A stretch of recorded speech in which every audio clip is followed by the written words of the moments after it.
প্রশ্ন হলো 50 কিমি প্রতি ঘন্টায় গতিবেগে একটি ট্রেন নির্ধারিত সময়ে গন্তব্যে পৌঁছায়। যদি ট্রেনটি 40 কিমি ঘন্টা গতিবেগে যায় তাহলে 24 মিনিট দেরিতে পৌঁছায়। যাত্রাপথের দূরত্ব কত? এই ধরনের অঙ্ক যদি ডিটেলস শিখতে চাও তাহলে আমার YouTube channel maths tricks by Hasnat, সেখানে গিয়ে দেখতে পারো। এখানে আমরা শর্টকাটে অ্যান্সার বের করবো। এই ধরনের কী করতে হয়, এই ধরনের যদি প্রশ্ন থাকে এই ফর্মেটে, তাহলে যে গতিবেগ দুটি আছে সেই গতিবেগ দুটি উপরে গুণ করবে, নিচে গতিবেগ দুটি বিয়োগ করে দেবে। 40 আর 50 পার্থক্য হচ্ছে 10, তো উপরে গুণ নিচে বিয়োগ ইন্টু সময়ের পার্থক্য। দেখো 24 মিনিট দেরি, তো 24 মিনিট, এই মিনিটটা মিনিট হয়ে আছে, 60 দিয়ে ভাগ করে ঘন্টা করে নাও। বাস এইটুকু কাজ করলেই অ্যান্সার হয়ে যায়। দেখো উপরের দুটি শূন্য আর নিচের দুটি শূন্য কেটে যাবে।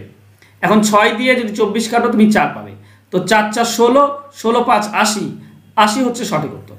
তো অ্যান্সার হবে অপশন ডি। আর তোমরা যদি ডিটেলস শিখতে চাও তো প্লিজ আমার YouTube channel maths tricks by হাসনাতে যেতে পারো ইউটিউবে। আর আজকের ক্লাস যদি ভালো লাগে একটু লাইক কমেন্ট শেয়ার করে দিও।